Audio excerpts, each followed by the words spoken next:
buenas noches. Nuevamente usted se encuentra en su programa, Nueva Constitución. Soy Ricardo Noriega Salaverry y es un placer recibirlos en esta tan importante casa televisiva RTV.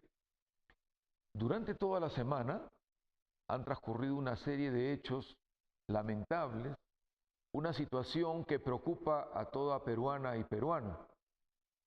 Tratándose de un tema tan específico que tiene que desarrollar ampliamente este programa sobre la Constitución, quiero tocar el día de hoy algo que es sumamente trascendental en los derechos fundamentales, en el manejo de lo que representa el derecho de la persona, el derecho de los medios de comunicación, en general del periodismo. Y esto lo hago porque justamente en estos acontecimientos tan lamentables que está sucediendo con nuestros hermanos y hermanas de Arequipa, específicamente en la provincia de Islay, con el tema del proyecto Tía María, en todas las entrevistas que continuamente tienen la gentileza periodistas de esa zona de invitarme para ellas, recibí una llamada de una emisora, tal vez una de las más importantes de Arequipa y que llega a todo el sur del Perú, a decirme, el conductor de ese programa, en su preocupación, me dice: oiga, fíjese usted que acaba de salir una fiscal importante acá en la región Arequipa, que habla que nos va a iniciar denuncias con investigaciones concretas respecto a la apología del delito. ¿Por qué lo concateno esto con la Constitución? Ustedes saben que los derechos fundamentales de la persona, está libre expresión, está, sobre todo en el periodismo, la libertad absoluta del ser humano, sea periodista o no, de transmitir sus ideas. Entonces yo inmediatamente, en la consulta y sobre todo la preocupación de este periodista que me transmitía por el hilo telefónico, le explico lo que es el artículo 316 del Código Penal vigente. Que esto es muy importante, que ustedes lo puedan detallar en cada una de sus actividades, porque luego lo haremos a el hilván con la Constitución vigente. El artículo 316 del Código Penal dice a la letra: el que públicamente haga apología de un delito o de sus autores o partícipes que hayan sido condenados por esos delitos, tendrá una pena privativa de la libertad mínimo 1 año y máximo 4 años. Yo acá pongo el ejemplo del condenado Fujimori. Alguien que se le pueda en ese momento o en cualquiera de ellos hurgar sobre la condición del presidente Fujimori y sobre todo sus descendientes, entiéndase Keiko Fujimori, Kenji Fujimori, en general toda su parentela. ¿Por qué digo esto con relación a la apología del delito? Porque nadie se le ha ocurrido, salvo el que habla, que ya lo vengo repitiendo en algunos programas televisivos o radiales. Ustedes han escuchado cuando sale, sea Kenji Fujimori o Keiko, a decir el mejor presidente del Perú, el que ha cambiado en totalmente favorable la situación del país, su padre, el condenado Fujimori. Si esto lo relacionamos con el 316 del Código Penal, es una apología de los delitos cometidos. Claro, alguien me dirá: oiga, Noriega Salaverry, pero ellos no están hablando de los delitos. Pero no nos olvidemos que Fujimori está condenado por delitos de lesa humanidad, además de los robos, los latrocinios de una de las peores épocas de la República, en contubernio de su cómplice Montesinos. Por eso es que ambos están presos. Claro que uno en la base naval como Montesinos y Fujimori en una prisión dorada, que ya lo hemos explicado en este programa anterior. Todo esto significa de que cuando un no perteneciente a este partido fujimorista o algún familiar habla del mejor presidente del Perú, está tipificado, porque no creo que alguien me pueda discutir a la sazón del 316 del Código Penal, que al hablar de este condenado Fujimori está haciendo una apología del delito. Y esto lo escuchamos todos los días, pero bueno, los fiscales no piensan en ello. ¿Pero qué van a pensar si durante esta semana hemos tenido la destitución de la primera autoridad del Ministerio Público, institución ratificada, explicitada por la Constitución y las normas, que se supone que son los representantes de la legalidad? Bueno, pues, el Consejo Nacional de la Magistratura, justamente esta semana, en mérito a las faltas graves de Ramos Heredia, el fiscal de la Nación suspendido hace meses, pero justamente primo de la señora Nadine Heredia, llevan el mismo, uno, su segundo apellido, y ella, la primera dama, su primer apellido, Heredia. ¿Qué le han encontrado a este fiscal de la Nación suspendido? Le han encontrado las faltas graves relacionadas con el grupo Orellana, con la mafia, tal vez una de las más importantes luego de la de Montesinos, que lo recibió Orellana, ha tenido conversaciones, pero no solamente ello, también Ramos Heredia tiene responsabilidad con la Centralita, unas instalaciones allá en Ancash, donde se elucubraban, hacía todo lo que representaba la publicidad en detrimento de los contrincantes de él, ese entonces, el que dirigía la región, que ahora está preso, por cierto, y esta centralita, donde también estaba el congresista Heriberto Benítez, que justamente esta semana le han impuesto una suspensión de 6 meses como congresista. Entonces, repito, ¿qué podemos esperar de un fiscal o de una fiscal en Arequipa que sale a la prensa en una afrenta total y absoluta contra la libertad de expresión, de prensa? ¿Y saben lo que me dice este comunicador social muy distinguido en la región Arequipa? Me dice: doctor Noriega Salaverry, han salido a decir que va a comenzar la denuncia y la investigación contra todos los periodistas que estén haciendo apología del delito respecto a los hechos luctuosos que están sucediendo en el Valle del Tambo. Como ustedes saben, y esto es público, nacional e internacionalmente, todo el pueblo cohesionado del Valle del Tambo, vale decir la provincia de Islay, con sus distritos de Deán Valdivia, Cocachacra y todas esas localidades con sus alcaldes y sus pobladores, están en contra de que se implemente el proyecto Tía María. Pero ¿qué relación tiene una fiscal que explicite una amenaza vedada contra el principio de la libre expresión? ¿Cuál fue mi respuesta a ese comunicador social en una entrevista que la ha escuchado mucha gente? Le dije: mire, esa fiscal no tiene ningún derecho para denunciarlos. Y ojo que lo estoy diciendo en una casa televisiva como RTV, que nos ha dado la oportunidad en un programa totalmente democrático, como son todos los programas acá, de explicitar nuestro derecho a la expresión y a la palabra. Le digo además, no solamente no tiene derecho esa fiscal de amenazar en forma totalmente frontal, ustedes sí tienen derecho como comunicadores sociales de incoar denuncias contra esta mala fiscal. Uno de los delitos que se me ocurren, usurpación de funciones.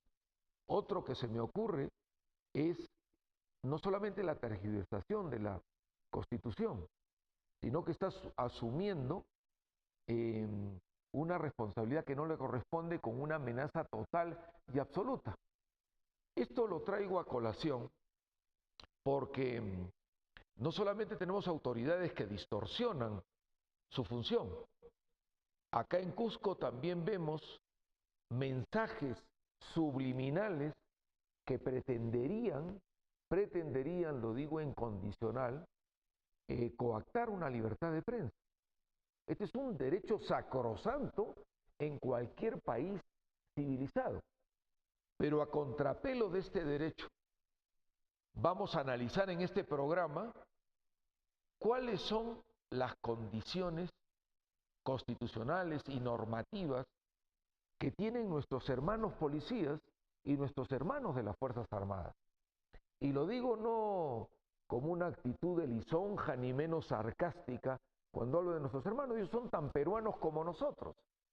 Que estén recibiendo órdenes del más alto nivel para que a bala y a fuego traten de reducir los derechos fundamentales de la expresión y sobre todo de las manifestaciones cuando algún habitante, algún colaborador de lo que significa el derecho fundamental de la persona humana pretende explicitar en una manifestación que también tenemos derecho los ciudadanos o en una marcha, siempre y cuando no se enerve el tránsito de las vías públicas, ni menos se proceda a actuar con formas violentas.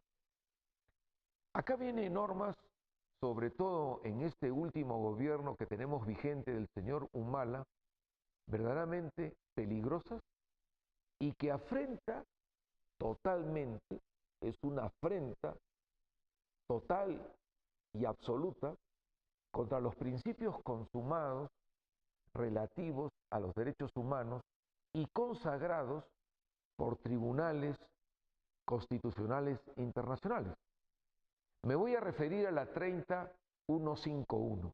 La ley 30151, promulgada por este gobierno, propulsada por Ollanta, recibida en el Congreso de la República por Freddy Otárola, un ministro en su momento de Justicia, luego presidente de la Cámara o del Congreso de la República. Ahí fue donde él recepciona esta ley y la sacan como un gran éxito y triunfo.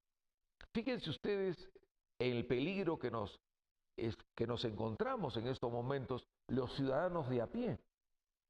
Esta norma cambia, varía el inciso 11 del artículo 20 del Código Penal y declara a los miembros de las fuerzas policiales y de las Fuerzas Armadas exentos de cualquier pena, de cualquier responsabilidad, si es que utilizando sus armas hieran o maten a un ciudadano o ciudadana, en tanto y en cuanto sea en defensa personal de su integridad.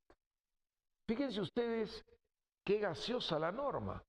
Esta ley 30151 que está en estos momentos vigente y que representa una espada de Damocles contra los ciudadanos. Es por eso que ustedes ven 5 asesinados por el gobierno de Humala allá en Cajamarca cuando yo vivía año y medio, defendiendo en forma de honor a los campesinos por una afrenta que constantemente se recibía con el peligro de que Conga iba por Yanacocha. Y Conga iba, como lo he explicado más de una vez, era representar que nos quiten el agua en Cajamarca. Yo me fui a vivir de mi ciudad Lima a Cajamarca. Hemos iniciado 12 denuncias penales, como también lo he explicado, contra esos dueños de Yanacocha por un concurso de delitos durante 20 años y simple y llanamente teníamos como resultado ahora que explicitar 5 muertos. No pasa nada, porque la 30151 enerva cualquier posibilidad. Es inimputable el que saca una pistola siendo de la Fuerza Armada de las policiales, nos mata y no pasa nada. Porque dice fue en defensa personal. Esa defensa personal, en toda la teoría de antiguo jurídica, siempre ha estado y está en los países con democracia en una equivalencia de las armas. Vale decir, si un individuo en una manifestación o en un mitin o en lo que fuere, saca una pistola, una metralleta, una granada, algo que va a ser totalmente de necesidad mortal, el miembro de la Fuerza Armada o policial, por equivalencia, puede sacar un arma símil. Pero la 30151 nos varía de plano, con su inciso 11 del artículo 20, la capacidad de la equivalencia, la paridad en estas armas mortales. Pero ahí no queda la cosa. Alan García, acusado de narcoindultos, de corrupción y de toda esa gama infinita de actos reñidos con la moral, la ética y la ley penal sobre todo, nos lanza en su último periodo presidencial el decreto legislativo 1095, que en un choque frontal con todo lo que representa lo expedido y promulgado por los niveles internacionales de derechos humanos, del derecho a la vida, a todo lo que significa la protección del ser humano, lanza en el decreto ley 1095 el acusado de corrupción llamado Alan García, que ahora pretendería ser nuevamente candidato a una tercera opción presidencial, luego de su primera desastrosa y su segunda en contubernio con los capos de narcotráfico, porque no han sido paqueteros los que le dio en indulto, y tuvo la osadía de decir que era Dios el que lo inspiraba en un acto humanitario firmar la libertad de los capos del narcotráfico.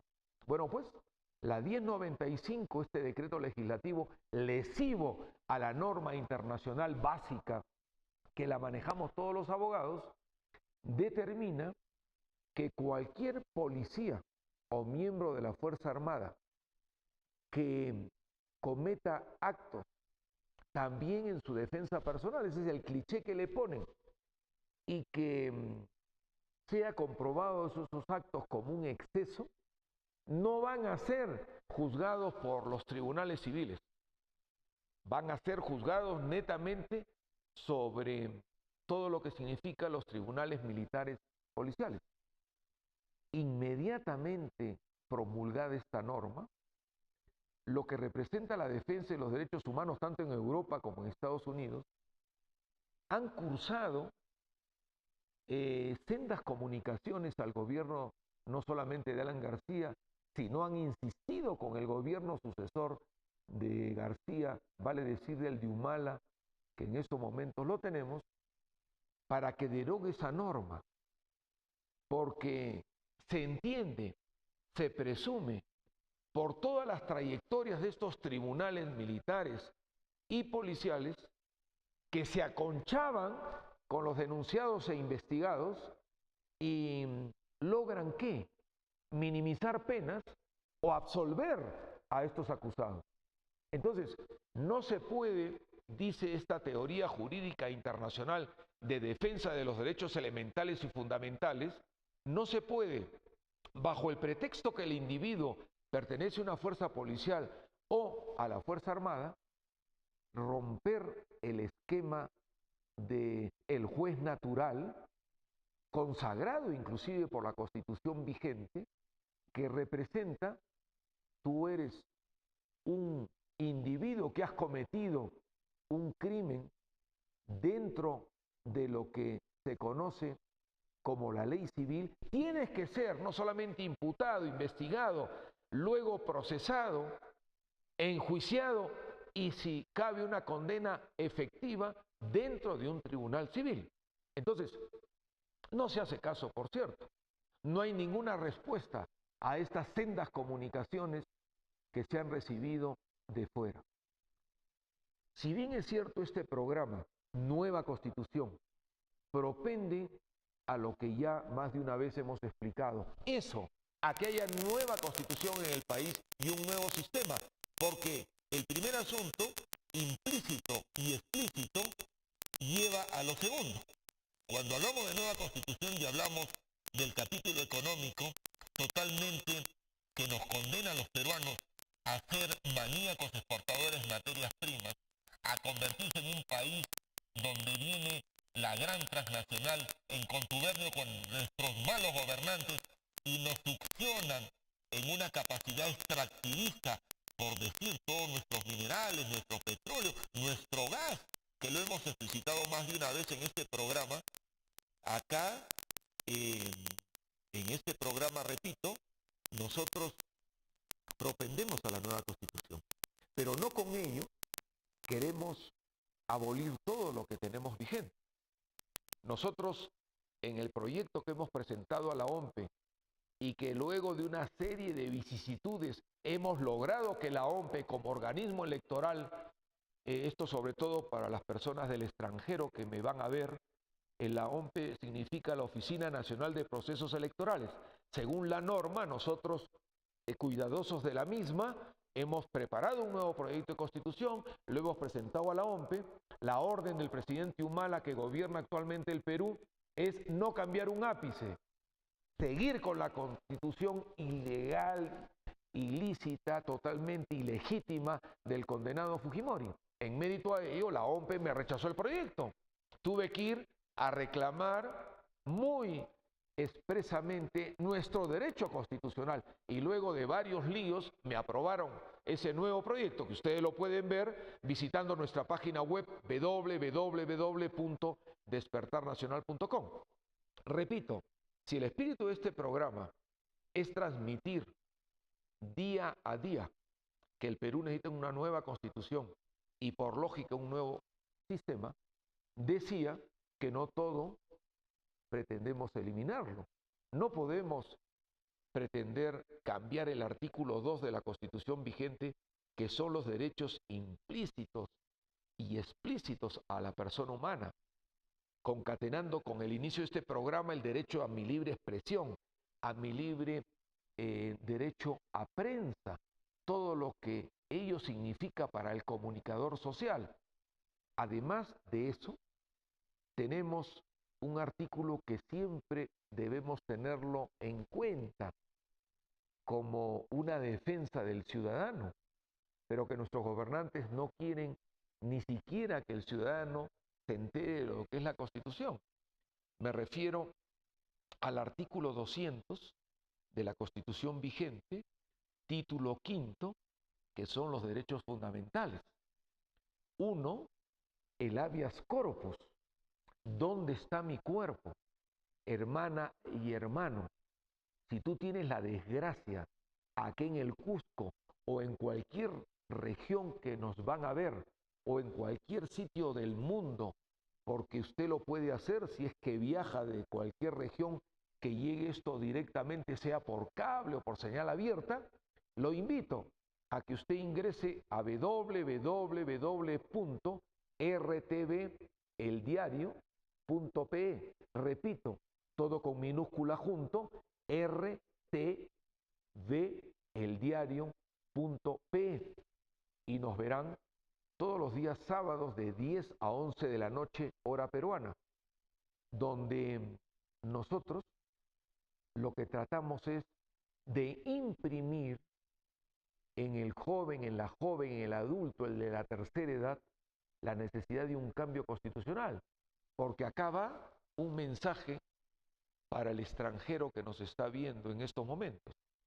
Acá en el Perú se repite lo del facho, lo del dictador tradicional de antiguo: mantén ignorante al soberano y manipúlalo.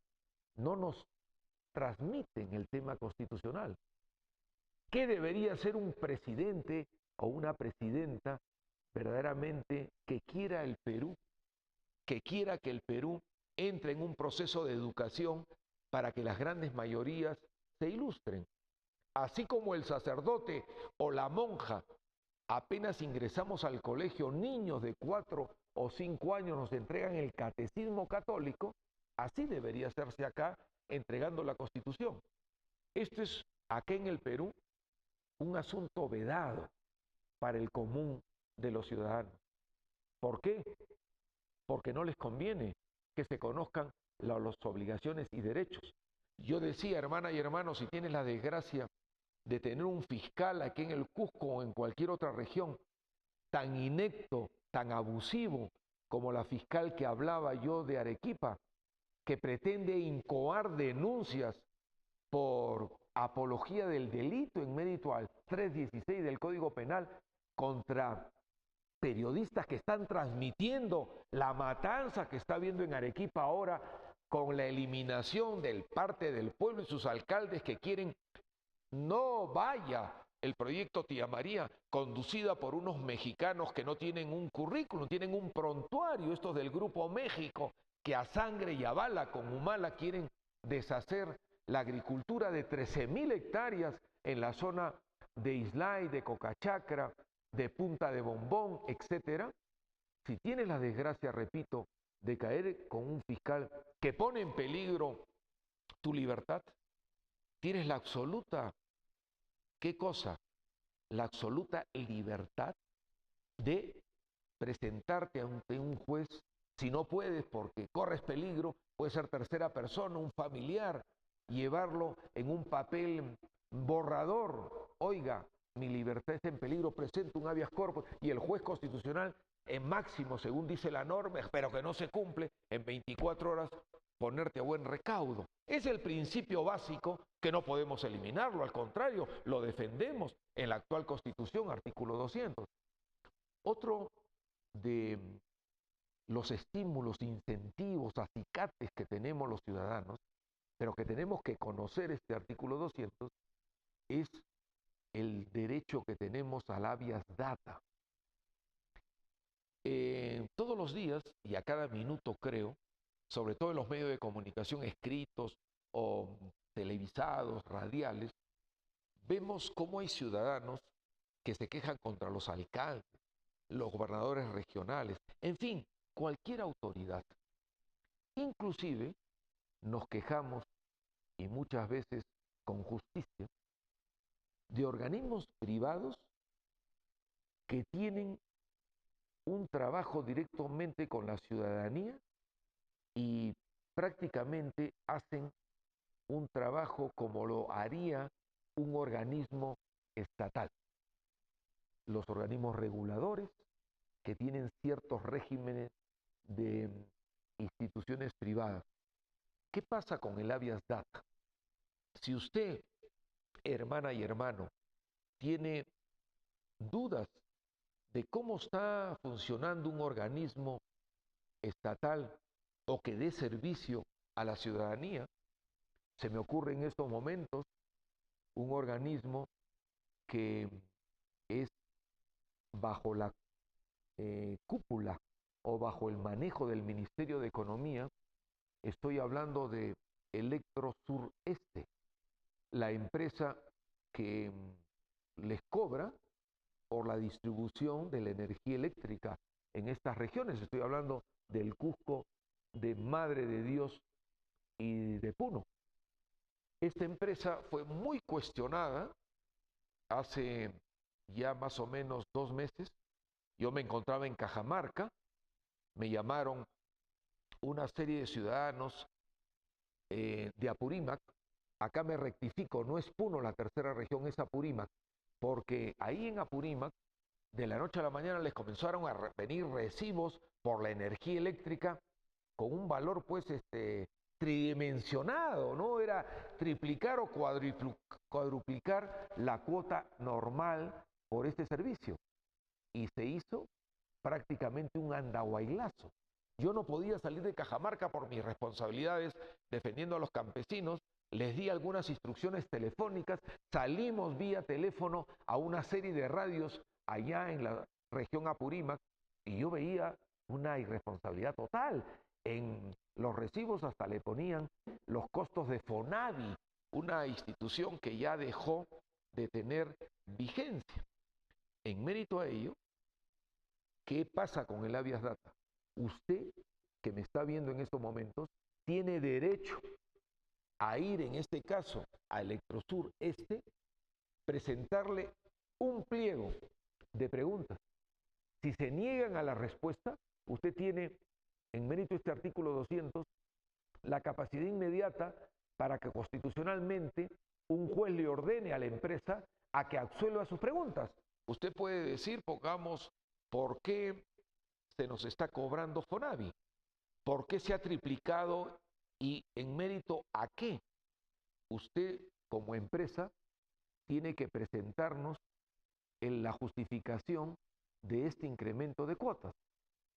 El otro tema es la telefónica o cualquier distribuidora en estos momentos que nos da la capacidad de comunicarnos vía teléfono, tan indispensable para cualquier ser humano contemporáneo. Por cierto, con ganancias millonarias de estas empresas que desafortunadamente son extranjeras, que si bien es cierto, ahí viene el ejemplo que les trataba de transmitir, son empresas privadas, pero dan un servicio público. Ahí también, cuando se nos anule la comunicación, cuando se nos venga incrementos con el servicio telefónico, del internet o del cable, usted tiene la capacidad de vía este derecho constitucional del 200 de recurrir por un habeas data y hacerle todas las consultas que usted crea pertinente o por qué se presente el abuso. Otro de los estímulos que podemos tener los ciudadanos respecto a nuestros derechos es la acción popular. ¿Qué significa la acción popular según este mandato constitucional que definitivamente no vamos a pretender eliminarlo? Al contrario, este artículo 200 lo saludamos con gran agrado. Lo que nosotros pretendemos en nuestro cambio de 180 grados de la Constitución es todos los artículos abusivos que venimos desarrollando en este programa y que estamos seguros en un próximo periodo presidencial creo que tendremos ese cambio. La acción popular es cuando usted vea que no una ley, sino una norma inferior a la ley, me refiero a una resolución suprema, me refiero a un decreto legislativo, me refiero a cualquier norma municipal, etcétera, usted tiene el derecho, si esa norma la considera abusiva, que sale de los límites constitucionales y normativos, de ir al Tribunal Constitucional. Ahí le venden unos planillones donde tiene que conseguir 5.000 firmas de ciudadanos con DNI y tiene el derecho de incoar, vale decir, de iniciar un procedimiento constitucional para derogar esa norma. Fíjense ustedes lo importante. Lo que pasa acá es que se escucha en los medios de comunicación abuso, abuso, abuso, el ciudadano sale a explicitar el abuso, el periodista se conduele a veces del abuso, pero ahí queda la cosa. ¿Por qué? No se sienta mal el que me está viendo o escuchando. No, no. Lo mal que actúan son nuestros gobernantes, que enervan cualquier posibilidad de conocer nuestras obligaciones y derechos. Una vez que se consiguen estas 5.000 firmas, pero previo a ello, usted tiene que sustentar en forma muy rápida, no con gran detalle jurídico ni mucho menos, el por qué va a presentar esta acción popular. Otra garantía muy importante, fundamental, viene a ser la acción de inconstitucionalidad, que el procedimiento casi es el mismo que una acción popular, también con 5.000 firmas previo a compra de planillón en el Tribunal Constitucional y previa sustentación también simple, pero esto ya no ataca a la norma de rango inferior, sino es la ley que usted puede atacar.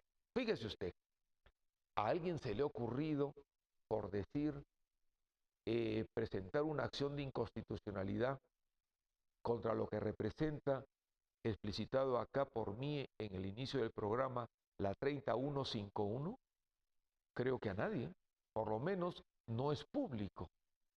¿Cómo los ciudadanos vamos a estar a expensas de un miembro de la policía o miembro de la Fuerza Armada que yo saliendo de este canal diga, bueno, Noriega Salaverry hizo un intento de agredirme, oiga, saque una pistola y nos mate?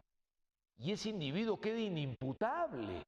Ojo, no estoy hablando como antimilitar.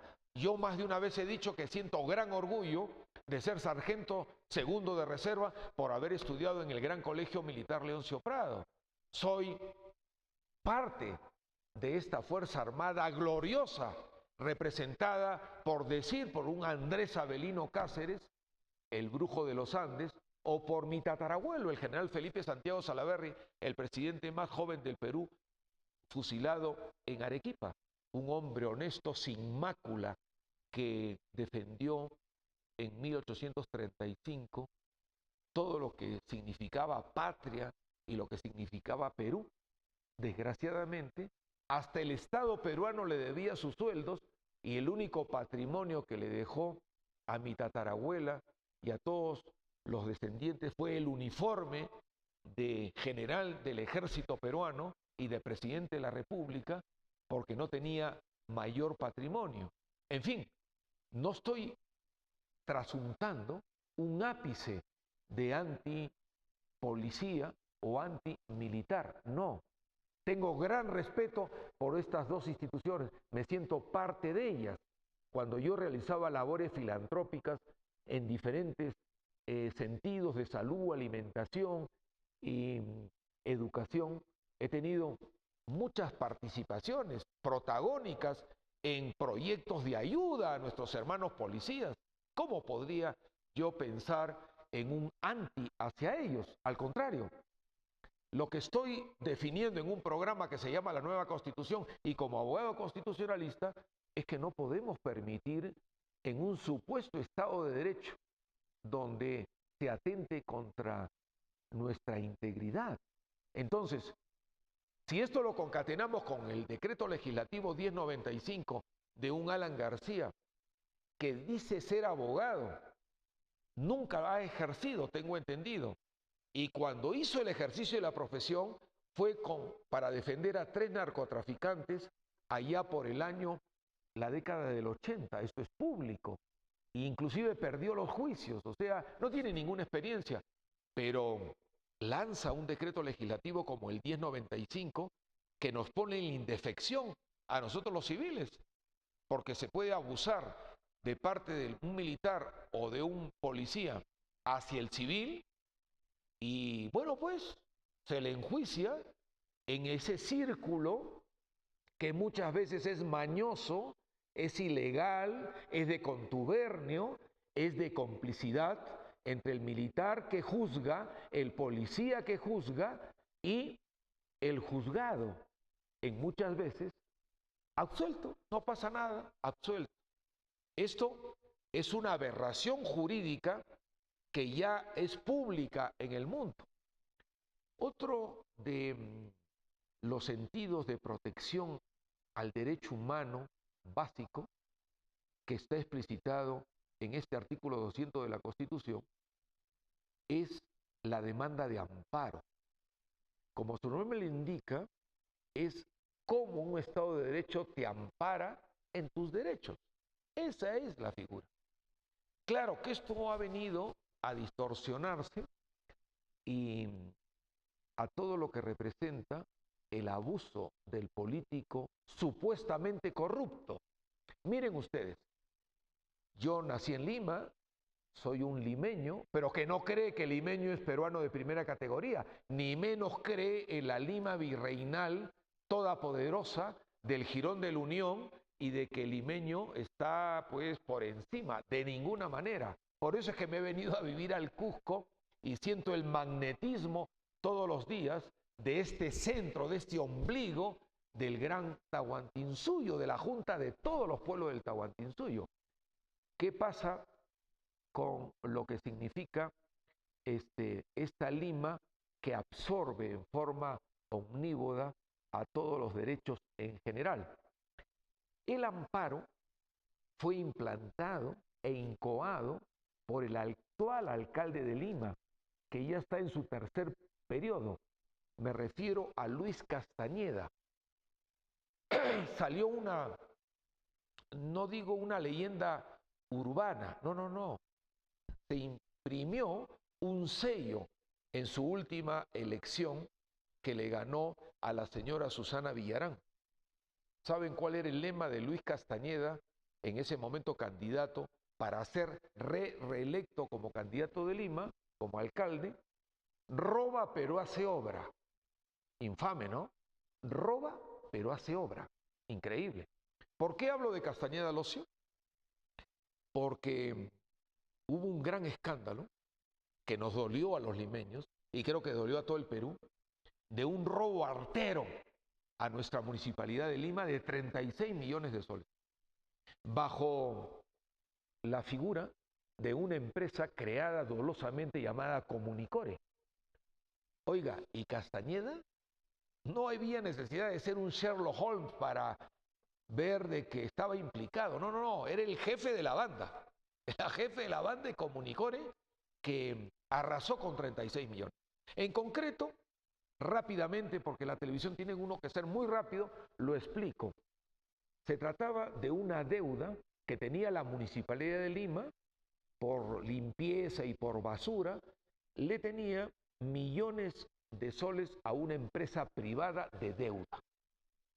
Esa deuda, la municipalidad no podía pagarla porque decía que era impagable, no tenían los recursos, no podían pagar. Iban dilatando, iban a conciliaciones y la deuda iba incrementándose por los naturales intereses materia del contrato. Esa relación contractual llegó a un término. ¿Qué pasó? Se creó una empresa Comunicore, donde hasta familiares de Castañeda Locio estaban incluidos como propietarios de esta naciente empresa Comunicore. ¡Oh, sorpresa! La municipalidad no había recursos para pagar. Entonces, ¿qué hizo Comunicore? Absorbió la deuda del acreedor, del que era en ese momento el que le solicitaba el pago a la municipalidad de Lima. Pero por arte de birloque y de esas magias corruptelas, ¿qué pasó?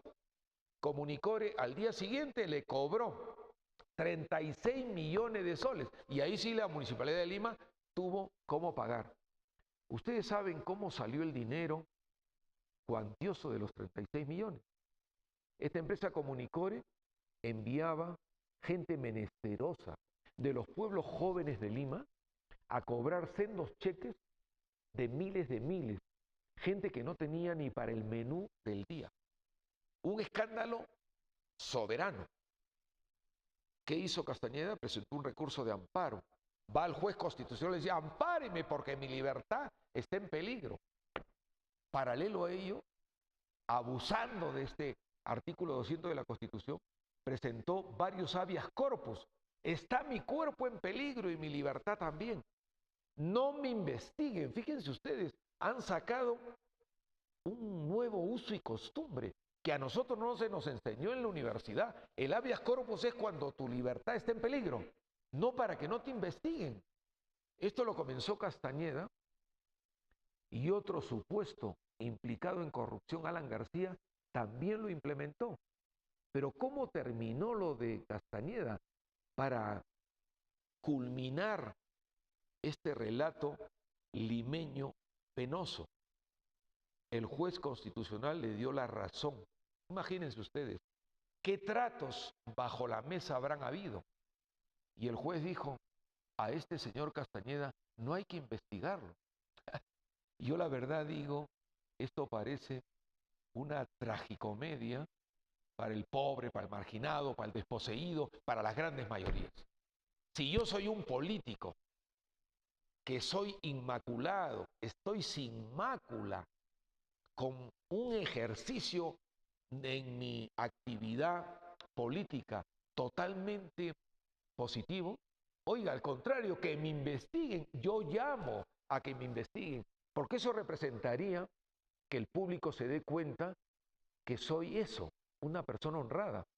Pero estos individuos que hacen estos birloques jurídicos, que colegas abogados desgraciadamente se prestan para ello, y sobre todo jueces y fiscales que están aptos para recibir a estos posibles investigados, enervan y cortan toda la capacidad de investigación. Y así fue como el señor Castañeda Loce postula totalmente inmaculado, bueno pues, para los que creen que está inmaculado, y gana las elecciones y es nuestro alcalde de Lima. Y parece que aquello de que roba y hace obra ya se ha convertido en un lema conocido por toda la capital.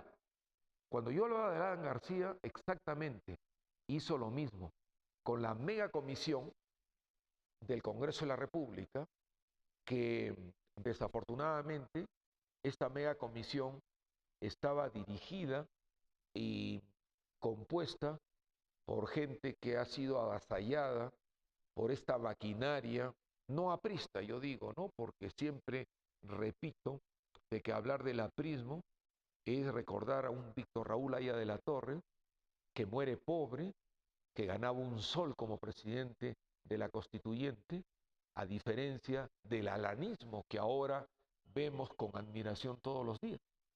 Ese alanismo que ha copado en forma totalmente abusiva un partido que tiene gran tradición acá en el Perú. Esa dicotomía entre el aprismo y el alanismo tenemos que tenerlo muy claro, y yo por lo menos lo tengo sumamente claro. Cuando esta mega comisión comienza la investigación a Alan García, uno, sobre los colegios emblemáticos. Oiga, como ustedes saben, yo soy empresario, tengo una empresa con mi hermano que es arquitecto desde que éramos muy jovencitos, una empresa constructora. Hemos construido mucho y seguimos construyendo en Lima sobre todo, obras particulares, nunca para el Estado. Y conocemos lo que es la construcción. Estos colegios emblemáticos comenzaban con un presupuesto, como comienzan las obras, con un presupuesto. Y para ello hay una partida del Estado que cubre ese presupuesto.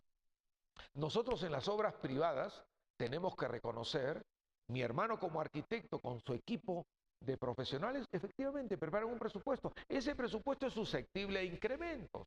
En la época desastrosa del primer gobierno de Alan García, comenzábamos con un presupuesto y terminábamos de repente con 10 veces más el valor del presupuesto original, porque al día siguiente no teníamos cemento, no teníamos fierro, el ladrillo se quintuplicaba por la devaluación, pero ese es otro tema. No estamos en el momento contemporáneo bajo esa devaluación ni incremento de precios. ¿Qué pasó con los colegios emblemáticos? Yo he podido observar, oiga, han quintuplicado los presupuestos. Luego el Estadio Nacional, que es el estadio ícono del país, a Alan García y su gobierno se les ocurrió remodelarlo. Claro que es una maravillosa obra. Usted pasa por el Estadio Nacional, allá en Santa Beatriz, es fabulosa. Pero más fabulosos son los incrementos abusivos, totalmente ilícitos a ojos vista, que se han planteado en un presupuesto inicial y han terminado. ¿De dónde? Una empresa que no calificaba para hacer esa obra monstruosa salió beneficiada con millones de millones.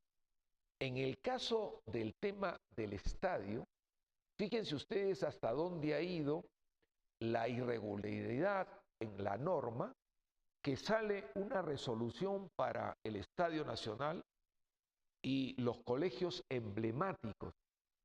Y en el tema de los colegios emblemáticos hubo una adenda, vale decir, en la relación contractual nace con un contrato, como ustedes saben, y la adenda es un agregado que se hace a posteriori de la firma del contrato.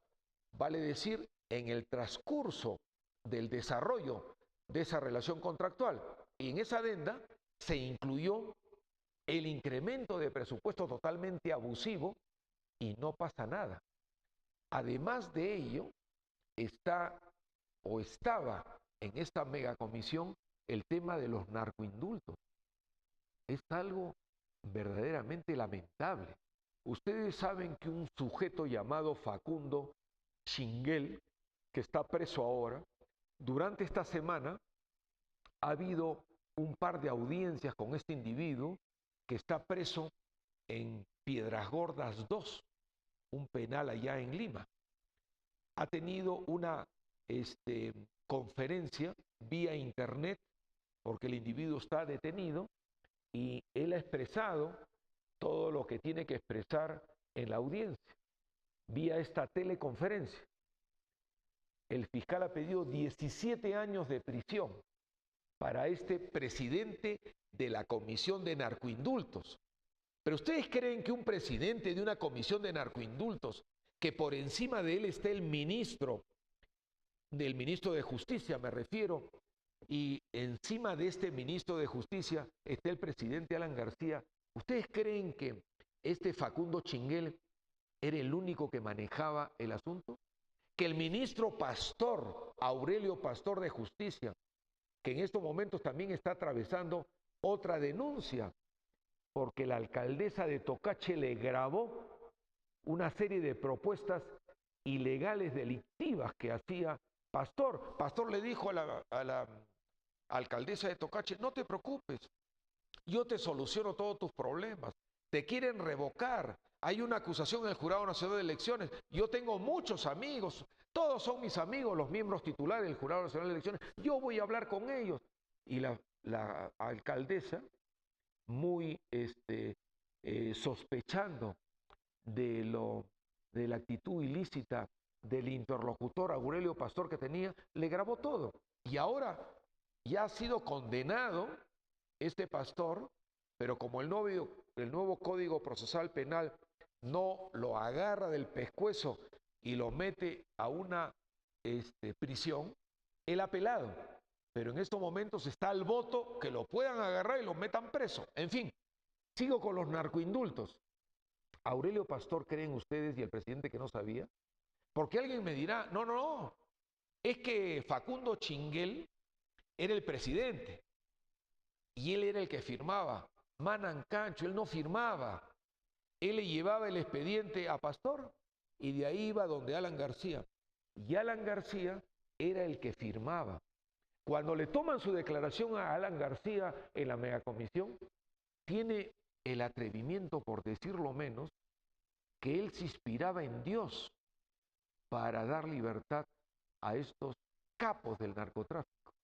¿Y cómo? Le dicen, ¿cómo que usted se inspiraba en Dios? Claro, él dice, yo me quedaba en Palacio hasta las 3, 4 de la mañana, viendo cada expediente, y ponía el calor humano.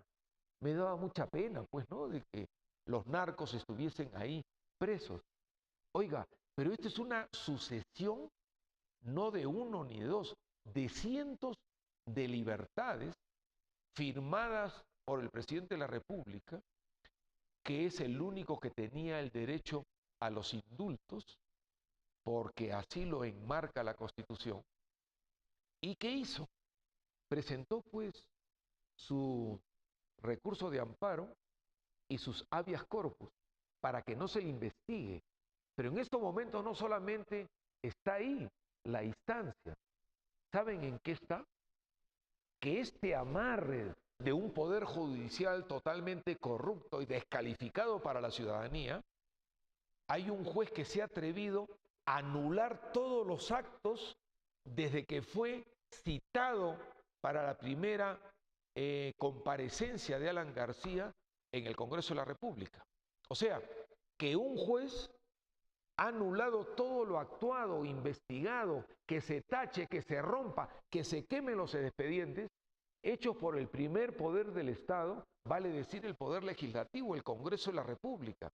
Esto es inaudito, por decirlo menos, inverosímil, pero hay, como lo he mencionado más de una vez en este programa, un colega muy amigo mío, el doctor Guillermo Olivera, que en forma solitaria, pero totalmente viril, jurídica y sobre todo patriótica, está persiguiendo a estos jueces, a estos vocales, que en forma totalmente rara, entre comillas, han anulado lo del primer poder del Estado. O sea, el Estado de Derecho que tanto se habla acá no existe, no existe. Y tenemos a un presidente de la República que justamente esta semana ha salido muy adolorido, ha salido muy consternado, no por el asunto de la matanza en Tía María, donde tiene una gran responsabilidad. Por cierto que eso lo veremos a partir del 28 de julio del 2016, pero su consternación y su actitud totalmente apesadumbrada es porque a su señora esposa, Nadine Heredia, la han convocado para el Congreso de la República. Asunto que lo veremos en los próximos días y seguro será un asunto para conversarlo en el próximo programa. La verdad que la hora se ha pasado muy rápido y yo estoy encantado de poder tener tal vez más minutos para conversar con ustedes un tema tan importante como la nueva Constitución. Lo único que me queda y me resta decirles es que pasen una semana totalmente positiva, un fin de semana en familia, y que siempre se acuerden que si no hay nueva Constitución, no hay cambio de sistema y los ladrones y traidores seguirán. Que Dios los acompañe y los espero el próximo sábado a las 10 de la noche. Y si no están, véannos en nuestra página web www.rtveldiario.pe. Hasta la próxima.